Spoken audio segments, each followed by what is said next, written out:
If you're craving crumble cookies, stop. Don't be a big back. I've got a way better hack for you guys. It's so much healthier, way less in calories, and it only requires 3 ingredients, which are grape tomatoes, low-fat cottage cheese, and protein granola. I shit you not, this combo tastes identical to Crumble's chocolate chip cookies, and it's absolutely chef's kiss. The base of your cookie is gonna be the grape tomato, and you're gonna wanna slice it in half. That way you have 2 cookies to enjoy. The inside already looks so similar to a cookie, but we obviously have to add a few ingredients so the taste is identical as well. For the chocolate chips, I'm gonna be using this protein granola, and I'm not stingy when it comes to my chocolate chips, so I'm gonna do maybe 2-3 pieces, I think. Here's what it's looking like so far. I swear, I can't even smell or like see the difference from a crumble cookie, so I would eat this on its own, but I know you guys love frosting, so we're gonna add some cottage cheese. I'm taking a generous amount of cottage cheese to act as frosting, and you guys, look at that. Delete your crumble cookies app because I've got a new hack for you guys, and it is, that is delectable. I'm currently on vacation and I'm almost done getting ready for the day, but I really wanted to show you guys one of my favorite products that helps me keep up with my oral hygiene. It's this Guru Nanda oil pulling rinse, and I'm not even joking, you guys. This has helped me out so much. First of all, my teeth look brighter than ever. Like, look at this. And it helps reduce plaque buildup and remove stains, so my breath genuinely just always feels fresh, which is a must. And I know a lot of us get really impatient waiting to see results, including myself, so just a heads up, this unfortunately doesn't work overnight. I've been using this oral rinse for a few months now, and I started noticing results after like 4 weeks, which might sound like a long time, but I promise you it's so worth it, and time's gonna pass by anyways. I prefer using the Guru Nanda one for oil pulling because unlike regular coconut oil, the formula is super light and it actually tastes pretty good, so I don't have to like fight the urge to gag every single time I use it. It's kind of like mouthwash, except I use it before I brush my teeth instead of after, and all I do is pour some of the rinse in this cup before I swish it around my mouth for at least 2 minutes, and then I just spit it out.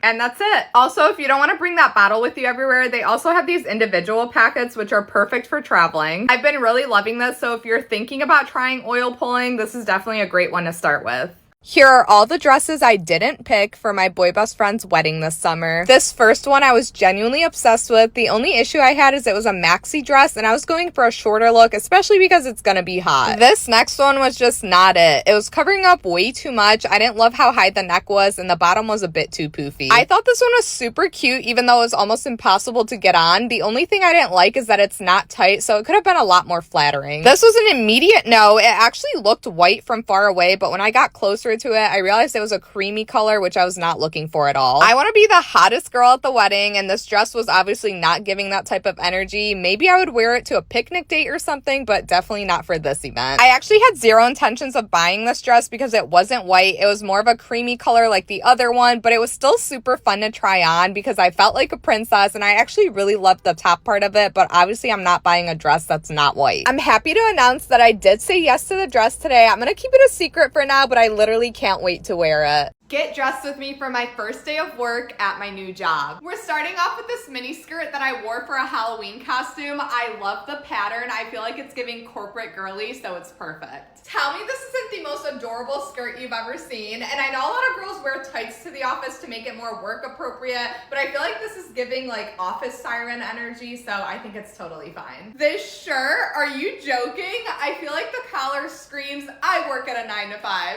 But how cute is this? The only thing I'm gonna change is I'm gonna fold this up a bit because I feel like it's more flattering that way. Now it's time for shoes, and these are honestly my go-tos for when I go clubbing, and I think these are gonna look sexy. This might be the most corporate outfit anyone's ever put together. Like, it looks so good. I'm just nervous that I'm gonna walk in and I'm gonna get promoted, and I'm gonna be like, no, it's my first day on the job. Please don't promote me to a position I'm not even qualified for. But honestly, I would not blame them. Last but not least, I'm putting on these glasses just to give it a little pop. It's giving sophisticated employed baddie. I'm so excited. So this is awkward, but I got fired on the first day at my new job, all because of an outfit that I wore. I've always resonated with the saying, look good, feel good, so I just wanted to look pretty so that I could feel confident and give a good first impression, but clearly that backfired. If you guys missed my video, this is the outfit that I wore. Here's a close-up. As soon as I walked into work, my boss, who, keep in mind, I barely know because I'm new, called me over and I got so excited and literally ran up to her because I thought she was gonna compliment my outfit, but she basically started berating me and telling me how inappropriate my outfit was for work and that I needed to change, and I felt really insulted, so I stood up for myself. I was respectful, but I did tell her that I've been through it with envious females. I'm used to females being super jealous of me and that I can sense her insecurity and that my outfit wasn't gonna affect the way that I perform at my job. She essentially told me to go home and not come back. I've just been feeling very distraught and traumatized, especially because they were only paying me $200,000 a year, so I assumed that they would not enforce a dress code and they would allow me to express myself with the way that I dress, but clearly I was wrong, so now I'm sad and unemployed. Get dressed with me for a job interview. I think I want to do something with the skirt that I wore in Vegas. I love the belt detailing on it, and it's a neutral color, which is great for the corporate world. I typically wouldn't like a skirt that's this long, but since it is for a job interview, I'm just gonna suck it up. I'm in between these two crop tops. Obviously, this one's a little bit longer, and since it has lace around it, I feel like it gives it a more elegant and sophisticated look, but I do want to look good, and I think this one's gonna be more flattering. Here's what we've got going on so far. I'm loving it, but I do think I'm gonna bring a cardigan with me in case it gets a little too cold in the office. You always need something to cover up. I'm not gonna wear this because I feel like it ruins the outfit, but I am gonna bring it with me and I'll just leave it at my desk. I feel like you always need a pair of heels to elevate your outfit, and I am typically a high heel kind of girly, but today I'm gonna wear kitten heels because I am going to work at an office, not a red carpet. Here's the look so far, and honestly, you guys, there wasn't an actual dress code on the job listing. It just said business casual, so this is what I'm rolling with. The final thing I'm gonna do is bring a planner. That way I can take notes and they know I'm serious, so wish me luck.